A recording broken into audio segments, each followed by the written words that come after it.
huo kusisitiza dhamira yake ya kusalia katika jumuiya ya kujihami ya NATO. Haya yanafanyika wakati ambapo rais wa Ukraine Volodymyr Zelensky amemwandikia barua ya wazi rais wa Urusi Vladimir Putin akitaka mazungumzo ya amani ya ana kwa ana. Jacob Safari ametuandalia ripoti.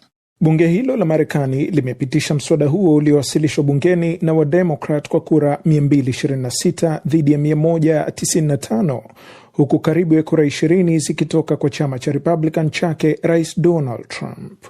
Hii inamwongezea shinikizo Trump ambaye hivi majuzi alitoa matamshi makali ya kuikosoa jumuiya ya kujihami ya NATO na hakuonesha kuiunga mkono Ukraine moja kwa moja iliyovamiwa na Urusi kuanzia Februari mwaka 2022. Mswada huo pia bado unahitaji kuidhinishwa na Seneti kisha utumwe kwake Rais Donald Trump kwa ajili ya kutiwa saini, ingawa anaweza kugoma kuusaini.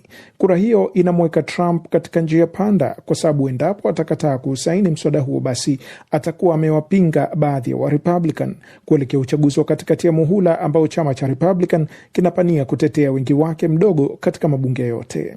Mswada huo unasema mazungumzo yote ya amani ni sharti yafanyike kwa kuzingatiwa uhuru wa Ukraine na yasifanywe kwa masharti ya Urusi. Haya yanafanyika wakati ambapo waziri wa mambo ya kigeni wa Ujerumani Johann Wadephul ametoa wito kwa Rais Vladimir Putin wa Urusi kushiriki mazungumzo yanayolenga kuvimaliza vita vya Ukraine, akidai ni sharti Ulaya ishirikishwe katika makubaliano yoyote yatakayofikiwa. Akizungumza wakati akiwa ziarani huko Mexico City, Wadephul amesema mgogoro huo umefikia hatua ambayo juhudi za kufikia makubaliano ya kumaliza ni za dharura. Matamshi yake yamekuja wakati ambapo Rais Volodymyr Zelensky wa Ukraine akiwa amechapisha barua ya wazi kwa Rais Putin akitaka wafanye mazungumzo, huku juhudi za Marekani za upatanishi zikiwa zimekwama. Donald Trump ameikaribisha hatua hiyo ya Zelensky. Kwa kweli sijui. Ninafurahi kwamba wanazungumza kuhusu kukutana. Nafikiri tumesaidia sana kuhusiana na hilo. Najua hasa kile unachofanya, ile nafikiri itakuwa vyema wakikutana. Wanastahili kuvimaliza vita hivyo. Hayo ya kijiri, shirika la kimataifa la nishati ya atomiki IAEA limesema usitishwaji mdogo wa mapigano uliosimamiwa na shirika hilo katika eneo la Zaporizhia karibu na kinu cha nyuklia utaanza kutekelezwa hii leo, kutoa nafasi ya ukarabati wa njia kuu ya usambazaji umeme kwenye kinu hicho. Kinu hicho cha Zaporizhia kusini mashariki mwa Ukraine ndicho kikubwa cha nyuklia barani Ulaya na kilitekwa na Urusi muda mfupi baada ya kuanza uvamizi wake kamili nchini Ukraine. Kinu hicho kimekuwa kikishambuliwa mara kwa mara katika vita hivyo na kuzua hofu ya ajali ya nyuklia. IAEA inasema huu ni usitishwaji wa 6 wa mapigano uliosimamiwa na mkuu wake Rafael Grossi. Kwengineko, mamlaka nchini Ukraine zinasema mashambulizi ya Urusi yamesababisha vifo vya watu 4 katika maeneo kadhaa nchini humo. Na huko Mashariki ya Kati, mashambulizi ya Israel usiku wa kuamkia leo yamewaua watu 7 kwenye mji mkongwe wa Tyre kusini mwa Lebanon, huku jeshi lake likiwataka wakazi wa kaskazini mwa mto Litani kuhama hivi leo kabla ya kuvishambulia. Licha ya makubaliano ya kusitisha mapigano yaliyosimamiwa na Marekani wakati huu, hatma ya vita dhidi ya Iran ikiwa haifahamiki. Mohamed Khelif na taarifa zaidi. Kwa mujibu wa mamlaka za afya nchini Lebanon, mashambulizi ya kwanza karibu na hospitali ya Jamal Amel yaliwaua watu 4 na kujeruhi wengine 7, huku yakiharibu hospitali hiyo. Hospitali hiyo ni ile iliyoshambuliwa mara kadhaa huko nyuma, ikiwemo yale ya Jumatatu ambapo watu 4 waliuawa na wengine 127 kujeruhiwa, wakiwemo wafanyakazi 9. Mashambulizi mengine yalikuwa dhidi ya jengo lililokaliwa na raia ambapo watu 3 waliuawa na kujeruhi wengine 5, wakiwemo watoto 2 katika mji huo wa Tyre. Israeli imetishia kuendelea mashambulizi makali kwenye miji na vijiji 9 karibu na mto Litani, ikidai kuwaandaa wapiganaji wa kundi la Hezbollah. Tangazo la msemaji wa jeshi la Israeli kwa lugha ya Kiarabu Avishai Adrei kupitia mtandao wa X alfajiri ya leo linasomeka, na hapa nalinukuu: kwa usalama wenu, mnalazimika kuzikimbia nyumba zenu haraka na kuondoka kabisa kwenye miji na vijiji vilivyo karibu, angalau umbali wa kilomita 1000 na kwenda kwenye maeneo ya wazi. Mtu yeyote aliye karibu na wapiganaji wa Hezbollah, vituo vyao au silaha zao, anahatarisha maisha yake. Mwisho wa kumnukuu. Mkuu wa kundi la Hizbullah Naim Qasim alisema hapo jana kwamba hawakubaliani na usitishaji mapigano masharti yaliyotangazwa na wapatanishi wa Lebanon na Israeli mjini Washington, akitaka kuwepo kwa makubaliano ya jumla ya kusitisha mapigano na pia kuondoa kabisa kwa wanajeshi wa Israel ndani ya ardhi yote ya Lebanon. Kwa mujibu wa makubaliano hayo yaliyotangazwa wiki hii, Hizbullah inatakiwa kusitisha mashambulizi, kuondoa wapiganaji wake karibu na mpaka, na badala yake jeshi la Lebanon ndio lilichukua udhibiti wa maeneo hayo. Nayo Israel kwa upande wake ilitakiwa kusitisha operesheni yake kuingia ndani zaidi ya ardhi ya Lebanon.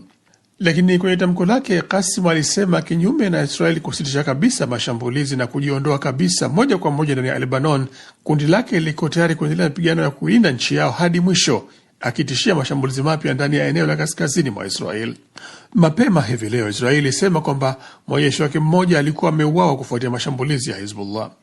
Lebanon iliingia kwenye vita vya awamu hii baada ya Hizbullah kuishambulia Israel mnamo Machi 2 kulipiza kisasi cha kuuawa kiongozi mkuu wa Iran Ayatollah Ali Khamenei pale Israel na Marekani zilipoanzisha mashambulizi dhidi ya Iran tarehe 28 Februari katika kile kijulikanacho sasa kama vita vya Ramadhani, ambavyo tangu hapo vimeshuhudia kutanuka kwa mgogoro na kuhusisha mataifa kadhaa ya Ghuba na pia kufungwa kwa mlango bahari wa Hormuz.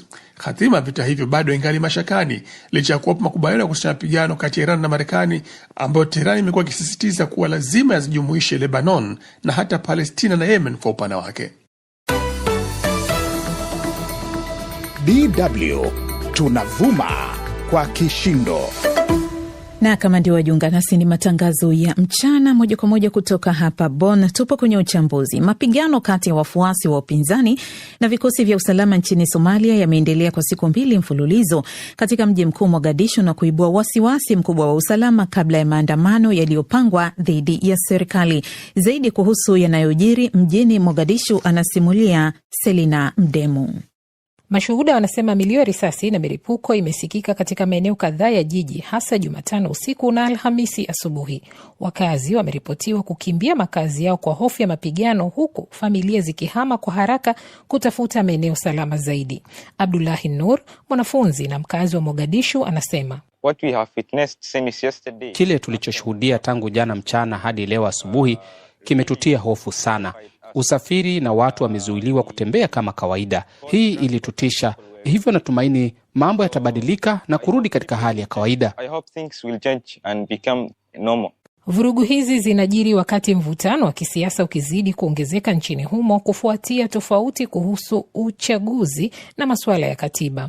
Upinzani unaituhumu serikali ya Rais Hassan Sheikh Mahmud kwa kukiuka katiba na kutaka kuongeza muda wake madarakani, madai ambayo serikali imeyakanusha vikali. Hata hivyo, kufikia Alhamisi alasiri, milio ya risasi ilianza kupungua baada ya juhudi za upatanishi kuanza. Mkurugenzi wa idara ya ujasusi na usalama wa taifa alitembelea maeneo ya mapigano na kufanya mazungumzo na waziri mkuu wa zamani Hassan Ali Khaire.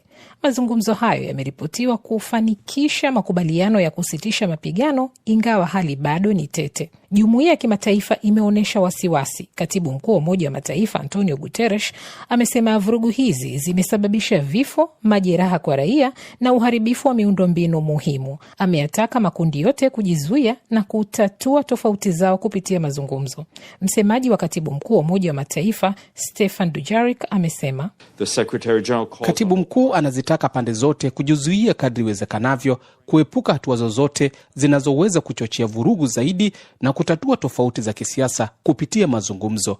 Ujumbe wa Umoja wa Mataifa unawataka viongozi wote wa Somalia kuweka mbele maslahi ya taifa na ya wananchi na kurejea kwenye mazungumzo. Washirika wa kimataifa wa Somalia wako tayari kusaidia kufanikisha mazungumzo hayo. Haya yanajiri wakati polisi wa Mogadishu wanasema vurugu hizi hazikuwa maandamano ya amani, bali mashambulizi yaliyopangwa na wanamgambo wenye silaha. Upinzani kwa upande wake unadai kuwa vikosi vya serikali vimevamia makazi yanayohusishwa na viongozi wao, akiwemo Khaire na rais wa zamani Sheikh Sharif Sheikh Ahmed. Khaire amesema mikusanyiko yao ilikuwa ya amani na kwamba serikali inatumia nguvu kupita kiasi dhidi ya wapinzani wa kisiasa.